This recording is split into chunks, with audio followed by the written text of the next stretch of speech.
My name is Megan Lawson, and I'm 31 years old.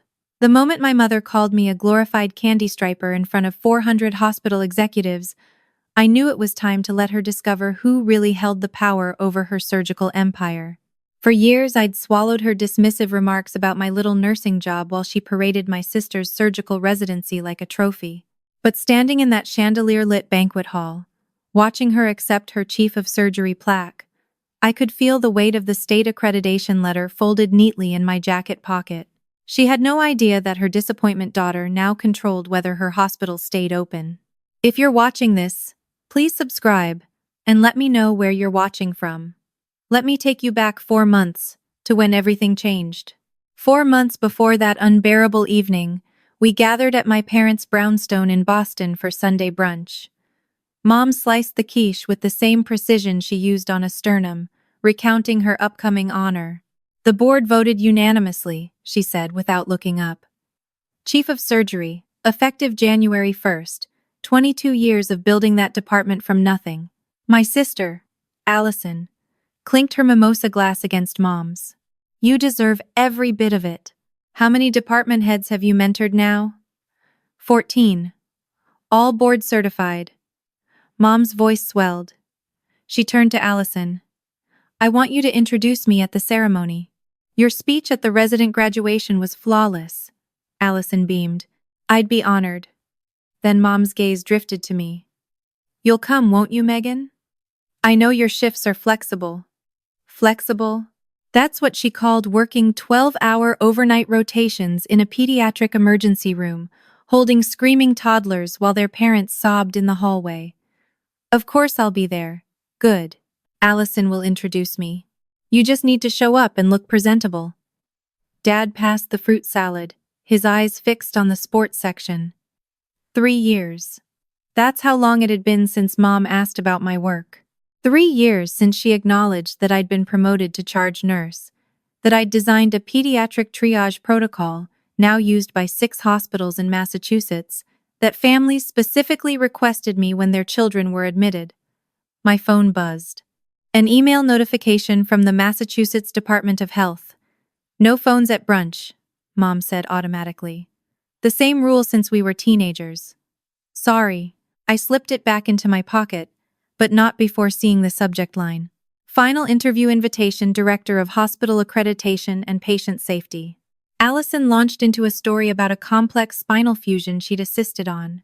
Mom hung on every word, occasionally correcting her technique descriptions with the authority of someone who'd performed thousands of operations.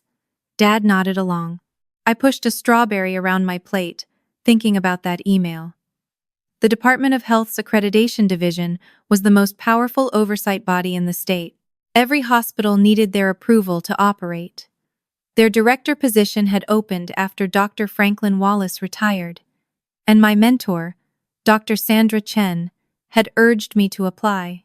She said my frontline experience was exactly what the department needed, someone who understood patient care from the bedside, not just the boardroom. I hadn't told anyone in my family. Earth to Megan. Allison's voice cut through.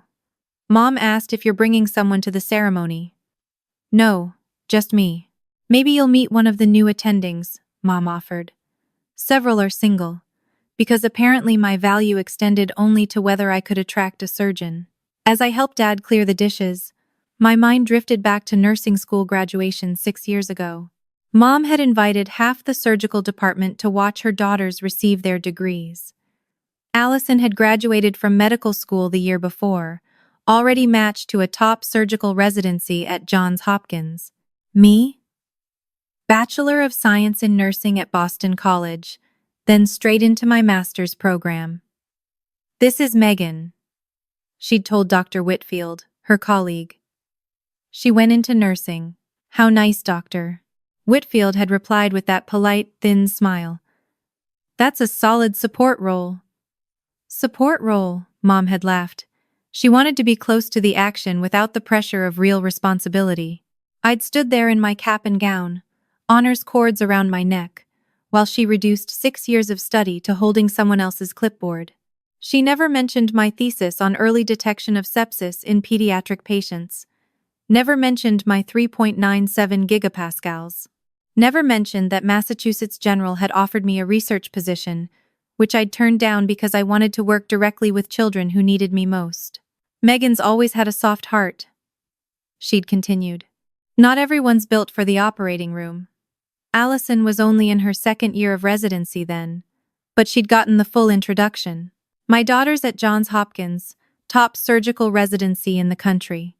She'll specialize in orthopedics, following in her mother's footsteps. The pattern never changed. Every holiday, every introduction, every proud mother moment went to Allison. I was the afterthought, the also daughter, the one who takes vitals. "You're quiet today," Dad said, pulling me back to the present as we loaded the dishwasher. "Just thinking." "About what?" "About how Mom's never once visited my unit. Allison's been in practice for 2 years, and Mom's scrubbed in with her 3 times. Dad's hands stilled on a plate. "Your mother loves you. I know she does. She just doesn't respect me. A nurse sees the patient 24 hours a day. A surgeon sees them for 1, I said, louder than I'd meant to. Mom's voice carried from the dining room. "What was that?" "Nothing important," I called back. It never was. My phone buzzed again, the Department of Health confirming my interview for Wednesday at 10. The same morning, Mom expected me to help finalize the seating chart for her ceremony. I typed back my confirmation. Some opportunities come once. Respect should be constant. But if I couldn't have one, I'd make sure to take the other. Later that night, I sat in my apartment reading the Department of Health email for the 4th time. Director of Hospital Accreditation and Patient Safety. Overseeing compliance reviews for every hospital in Massachusetts. Authority to place facilities on probation, suspend departments, or revoke operating licenses. The position would quadruple my salary, but more than that, it would put me in the room where every hospital administrator's fate was decided. I pulled up the department's website. Their pending review schedule showed upcoming accreditation cycles. My stomach dropped. Lawson Memorial Medical Center Mom's Hospital, the one grandfather had founded, was due for its 5-year comprehensive review in 8 weeks. The facility had received 2 safety citations last year for issues in their surgical department, specifically, post-operative infection rates that exceeded state averages. Issues my mother, as incoming chief of surgery, would be directly responsible for. The pieces clicked together with terrifying precision. Wednesday morning brought 4 missed calls from Mom and a text from Allison. "She's stressed about the seating chart. Just call her back." I called during my break, knowing I had 90 minutes before the interview. "I have a professional obligation Wednesday morning. I can't help with the seating chart." "Professional obligation?" Mom's tone was ice. "Can't you reschedule?" "No. Megan, this ceremony is the culmination of my career. It's a professional development meeting." I gripped my phone. "A nursing seminar? Really?" "I didn't say that. There's nothing wrong with continuing education, dear, but priorities. What are your priorities exactly, Mom?" "Your sister flew in from Baltimore. She's rearranging her surgical schedule. Allison operates on spines. I operate on sick children. Both are demanding. Allison's work is life or death. So is mine. When a 3-year-old comes in, seizing at 2 in the morning, that's life or death. But you're not making the decisions. I am making decisions. Every single shift, triage decisions, medication decisions, the kind of decisions that happen in seconds while doctors are still being paged." Silence. Then Dad's voice. "She didn't mean it like that." "Yes, she did." Mom took the phone back. "Your attitude lately, Megan." "My attitude? You mean having standards for how I'm treated?" "I mean being dramatic. This family has supported you through everything. Everything except my career." Long silence. "If you can't help with the ceremony, fine. We'll manage. We always do without your contribution." I hung up. My hands trembled. She'd rather dismiss me entirely than admit my time had value. I got dressed. Gray suit. Simple pearls. My charge nurse pin on the lapel. Whatever happened in that interview, I'd chosen myself. The Department of Health occupied a granite building on Beacon Hill, 3 blocks from the State House. Dr. Sandra Chen sat on the interview panel alongside the commissioner and 2 department heads. She gave me the slightest nod when I entered. "Miss Lawson," the commissioner began, "your clinical experience is impressive, but what interests us most is your systems work. Tell me about your triage protocol." For the next hour, I explained how I'd redesigned our pediatric emergency triage system to catch subtle signs of sepsis that standard protocols missed. How the protocol had reduced mortality in my unit by 14%. How 3 other hospitals had adopted it, and 6 more were in the process. "Remarkable," the commissioner said.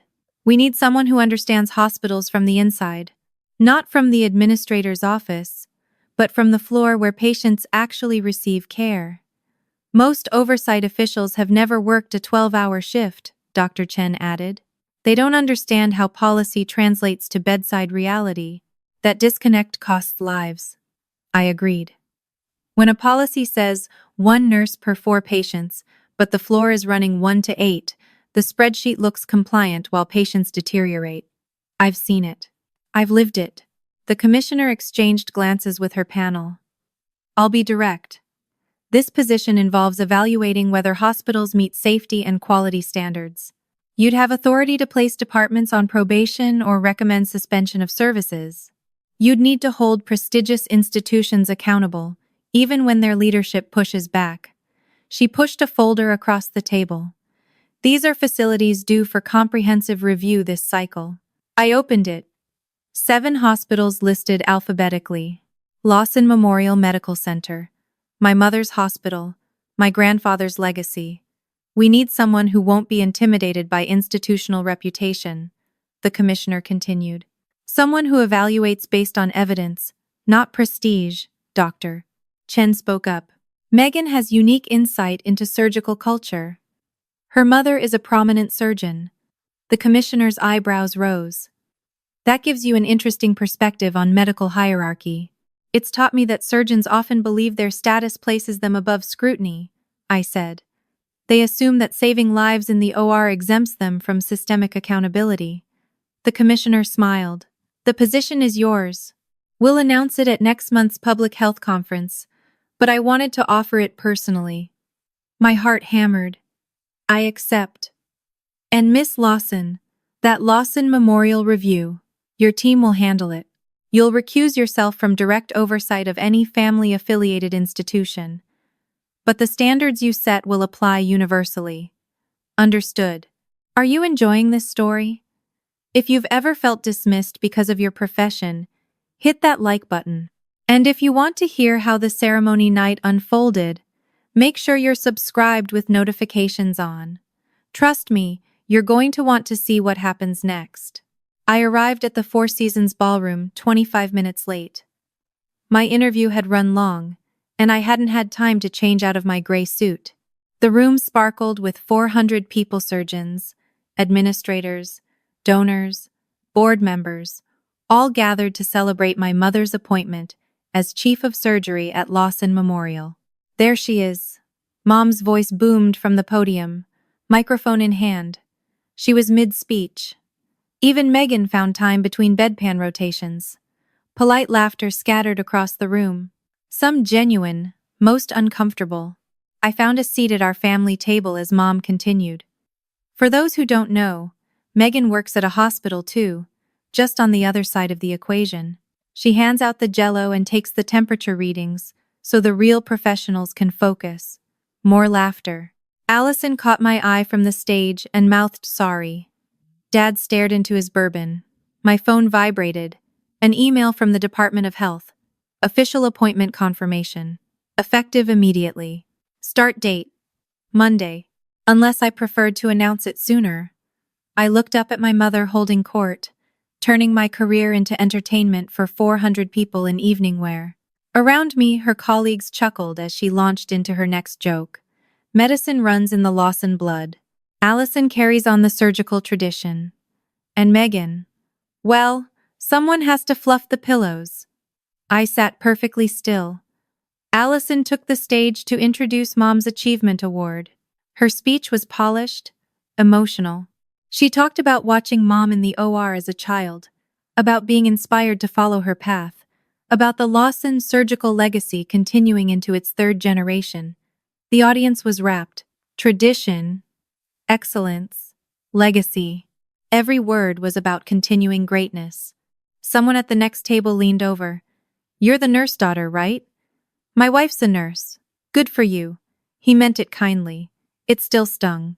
As Allison finished to thunderous applause, I noticed movement near the ballroom entrance. Commissioner Patricia Hayes walked in, elegant in a charcoal dress, scanning the room. She caught Dr. Chen's eye, then mine. A measured nod.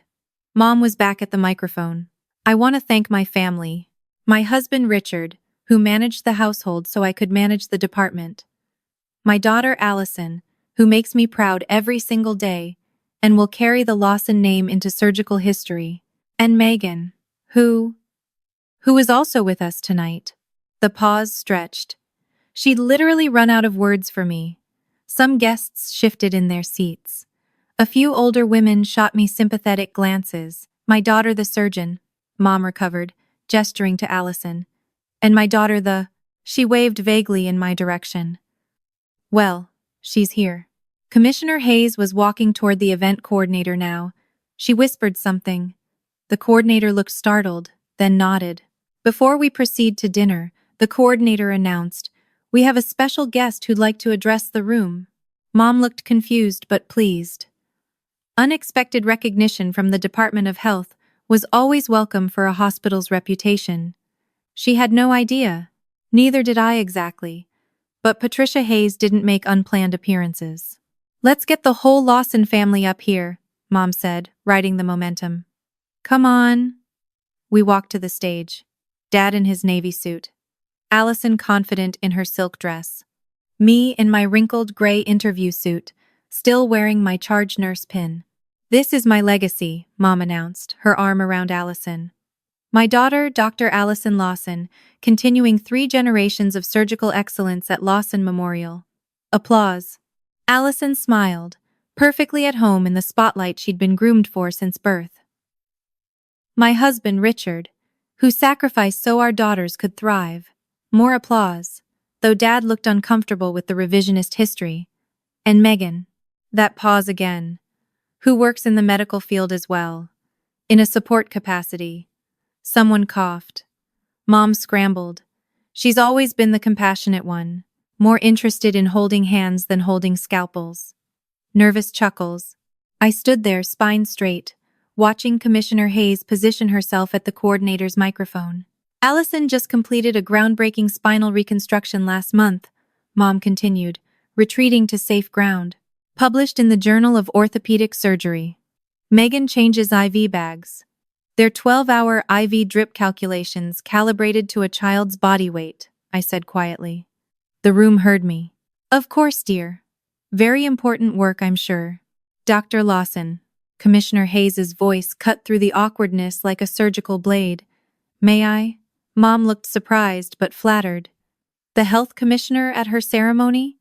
"Of course, Commissioner. Everyone." Commissioner Patricia Hayes oversees healthcare standards for the entire state. A very important friend to Lawson Memorial. Hayes climbed the stage. "I apologize for the interruption, but I have news that seemed fitting for this gathering of medical leadership." She turned to the audience. "The Department of Health is restructuring our hospital accreditation and patient safety division. We've spent months searching for a new director, someone who understands hospital systems from the ground up. Someone who's worked the floors, not just managed from corner offices."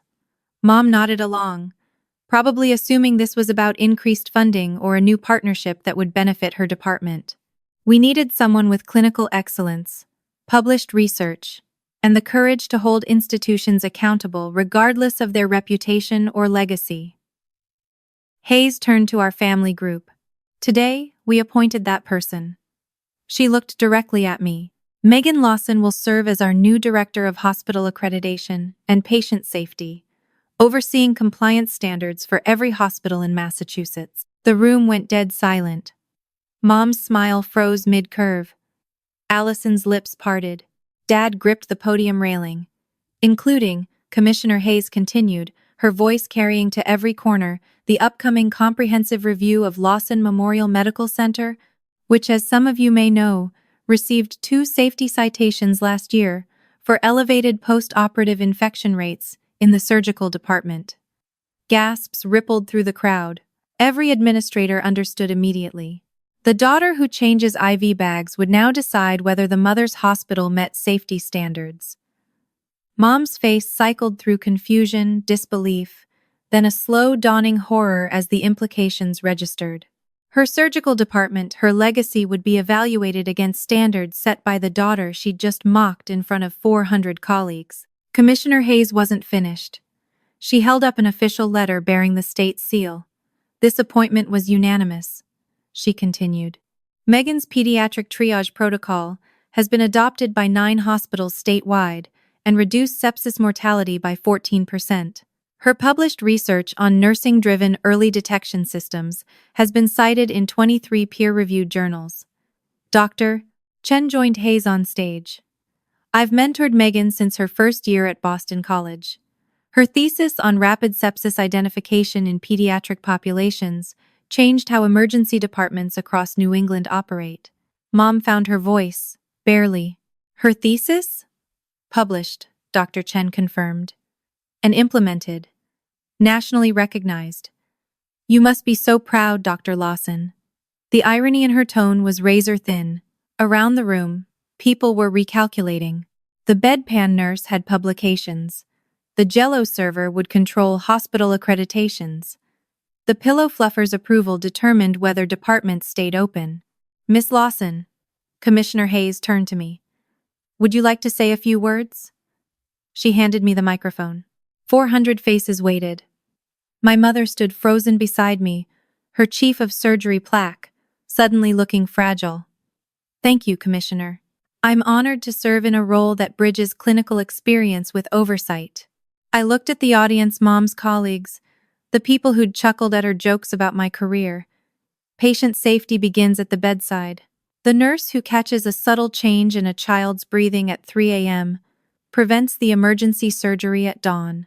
The triage nurse who identifies sepsis 40 minutes faster saves not just one life, but establishes protocols that save thousands. Every physician in this room has worked alongside nurses who caught what monitors missed. I glanced at Allison. When your patient's vitals shift post-op, who notices first? When a medication interaction flags at 2 a.m, who calls it? Nursing isn't a support role. It's the surveillance system that keeps every other function in this hospital running. The room was completely still.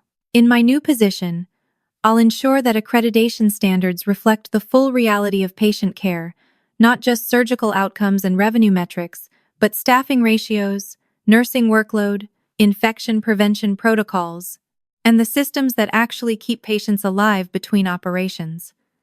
Several administrators shifted in their seats. They knew what this meant.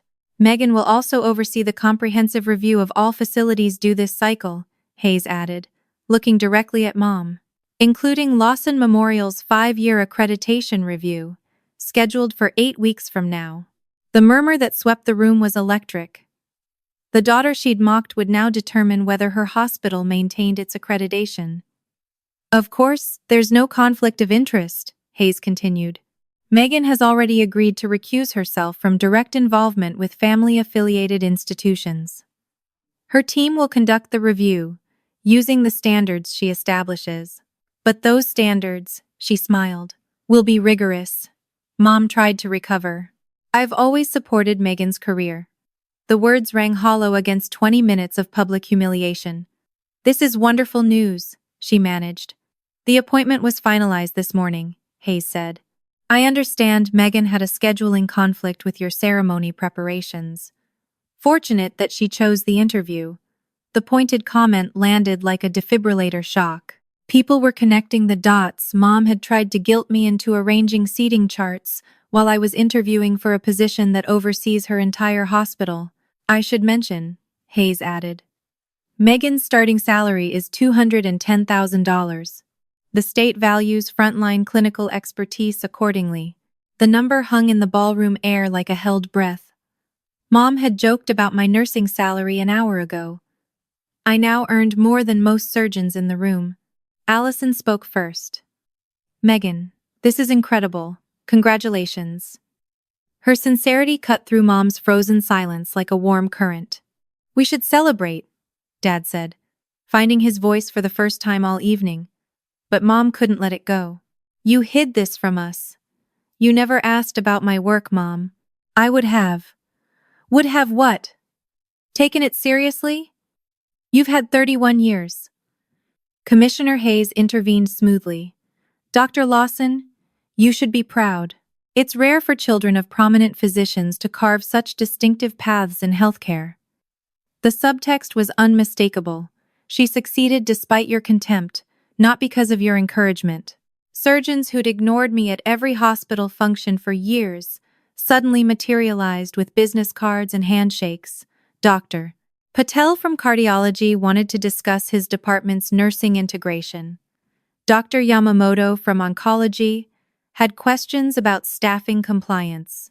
The same people who'd laughed at Mom's bedpan jokes now spoke to me as someone whose opinion could determine their professional futures.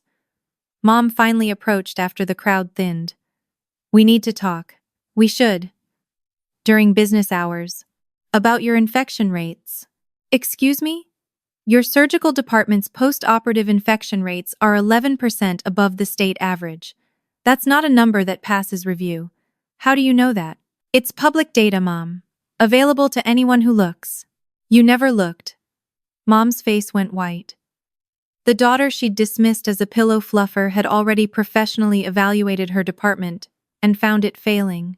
"My office can provide guidance on remediation strategies," I offered. "We have a standard consultation process available to all facilities." The reception after the announcement was a masterclass in shifted dynamics. I stood near the bar, surrounded by administrators who'd spent years looking through me, now desperate to discuss compliance timelines. Mom held court across the room, accepting hollow congratulations. Dr. Whitfield approached the man who'd called nursing a support role at my graduation. "Megan, about what I said years ago, no need. But you should know your hospital's nurse-to-patient ratios are under review as well." He went pale and excused himself quickly. Word would travel fast through every boardroom in Boston. "Good." Mom cornered me by the coat check, away from witnesses. "Why didn't you tell me? You never asked about my work, Mom. Not once in 6 years. I would have been proud. Would you? Like you were proud of my master's thesis? My triage protocol? My published research?" Silence.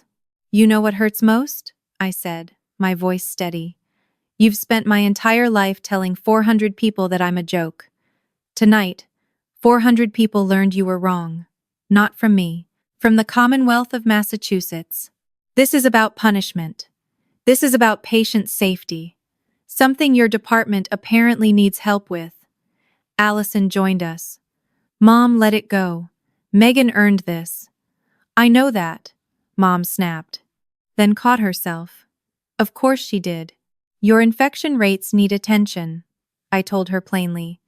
2 citations in 1 year is a pattern, not an anomaly. If your review doesn't show significant improvement, the department faces probation. You'd put your own mother's department on probation. My team would apply the same standard to every facility. That's the entire point. This is revenge. This is accountability. The same accountability you'd demand from any hospital that endangered patients. If your post-op protocols aren't protecting patients, it doesn't matter that your name is on the building. Dad appeared with Commissioner Hayes in tow. "There you are." Commissioner Hayes was just telling me about Megan's interview. Apparently she was exceptional. "The strongest candidate we've seen," Hayes confirmed. "Her understanding of both clinical practice and systemic failures is exactly what healthcare oversight needs." "Dr. Lawson," she continued, "your hospital's review is approaching. The surgical department's infection rates will be scrutinized closely. I'd strongly encourage you to consult with industry experts on remediation." "I'll consider that."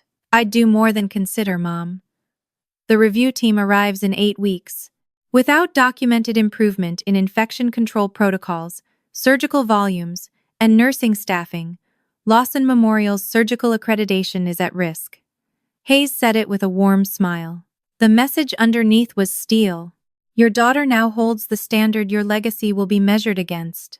After Hayes left, Mom stood there recalibrating her entire world. Her colleagues kept approaching me, not her. Her accreditation depended on standards I would establish.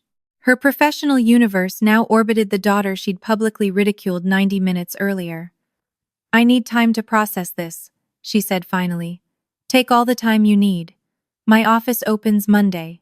2 months later, my assistant knocked on my office door at the Department of Health. Miss Lawson, Dr. Catherine Lawson, is on line 2, regarding the remediation plan. This was her 6th call this week. Put her through, Megan. Mom's voice was different now. Measured. Careful.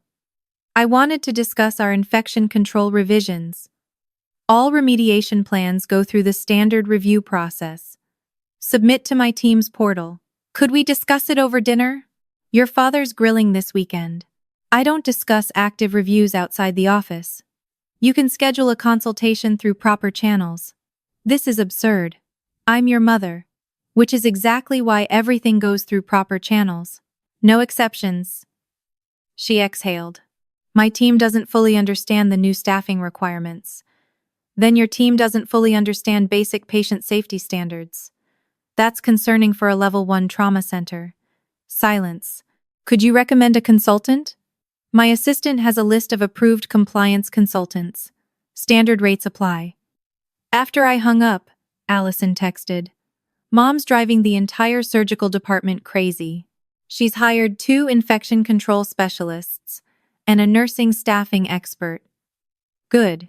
She should have had them years ago. She keeps asking Dad to invite you to Sunday brunch. I'll come to brunch when she can introduce me without apologizing for my career. 2 months later, Lawson Memorial submitted their remediation report.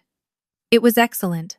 Comprehensive infection control protocols, proper nursing staffing ratios, a new surgical safety checklist developed with frontline nursing staff, not just surgeons. The review team cleared them, but flagged the surgical department for ongoing monitoring rather than full restoration. Not my decision, I'd recused myself, but my team applied the standards I'd established. Mom called immediately. Ongoing monitoring. We passed. But the monitoring. The review team's recommendation is final. You passed, Mom. Many hospitals didn't. But your department still has work to do. Silence. Then, quieter than I'd ever heard her. The infection control nurse you recommended. She found 3 protocol gaps our surgeons missed completely. Nursing catches what surgery overlooks, I said simply. That's not a criticism. It's how the system is supposed to work.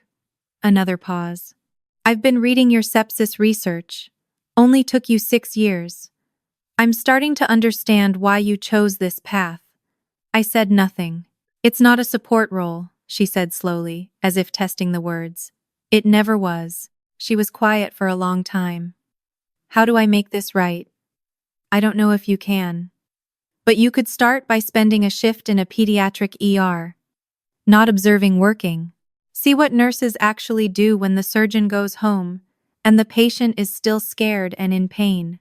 3 weeks later, I watched my mother, the renowned surgeon, chief of surgery, a woman who'd held human hearts in her hands, sit at a tiny bedside in the pediatric ward, reading a story to a 4-year-old recovering from an appendectomy. She was awkward with the child. She kept using medical terms the girl didn't understand.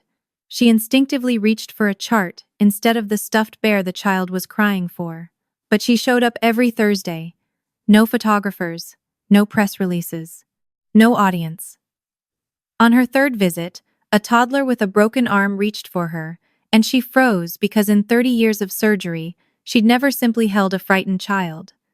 A nurse showed her how. It's harder than operating, she told me after her 5th Thursday. It's a different kind of skill, I said. Same stakes. She looked at me then, really looked, And I saw something I'd waited my whole life to see. Not pride in my title, not respect for my salary. Something smaller and more honest, the beginning of understanding that healing doesn't require a scalpel. I still maintained professional boundaries. Her hospital still reported to my standards. I still refused special treatment. But on Thursdays, I'd stop by the pediatric ward and watch her learn what I'd always known, that holding a child's hand through fear was just as vital as holding a scalpel over their heart. She still doesn't fully understand nursing, but she's stopped calling it a support role. And sometimes, that's all you can expect from someone who spent 30 years believing that the only hands that mattered were the ones cutting. What boundaries do you need to set with family who dismiss your work? Share your story in the comments. I read every single one. If this resonated with you, please like and subscribe for more stories about women demanding the respect they've earned. Check out my next video about a paramedic whose family of ER doctors discovered she controlled their department's emergency response certification. Until next time, keep setting those boundaries. See you there.